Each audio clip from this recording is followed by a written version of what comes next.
Yeah, maybe we should talk about money Yeah. instead. Yeah. Or not. Or the weather. Yeah, maybe that. Yeah.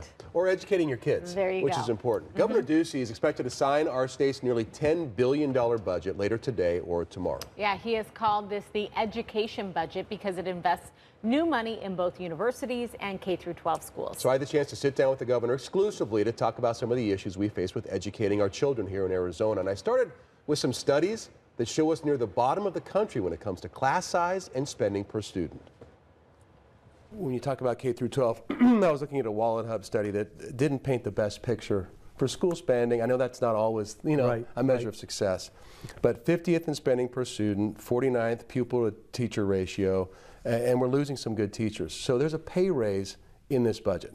There's a dedicated pay raise in this budget. We have $160 million plus over and above inflation funding for K-12 education. We have $63 million for teacher salaries, about an average of $1,000 per teacher. If you've been around longer, you're going to get a larger raise. Some of your critics, though, are saying a 2% raise is not going to get it done. $500 a year. How do you respond to that? Well, I want our teachers to get larger raises as well, and many of them did get larger raises than that. That's just something that was the state's part of the commitment. The rest of those dollars are there for the principals and superintendents. They have the flexibility. I'm in these public schools a lot, and I'm out and about a lot. I've had a lot of teachers come up to me and say thank you for the raise I've gotten. For some of them, it's been 5 figures. But we have other teachers in our state that haven't gotten a raise. They've gotten 0. So do you think teachers make enough money now? Well, I want to see teachers make more. I want to see teachers make more. People don't go into teaching for the money, but they work incredibly hard. They make the biggest difference in a child's life in addition to their parents, and I want to see them rewarded for it.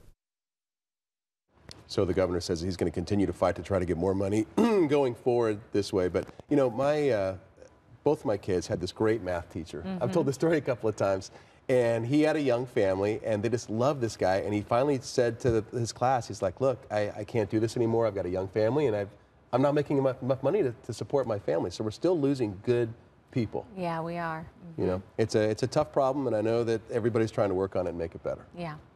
Well, I guess at this point, it's as much as you can hope for is trying to make it better. But yeah, you hate to lose really good teachers. Because they do have such a huge impact. Huge. Right? Huge impact. And speaking of teacher, my first grade teacher I just reconnected with just yesterday. Yeah? Yeah, thanks to social media. Well, it was Miss Scott. Now she's Mrs. Courts, and she's still teaching to this day. Really? And she stumbled upon me on social media and reached out and said, is this you? Proud of you? Scotty's still got it in me.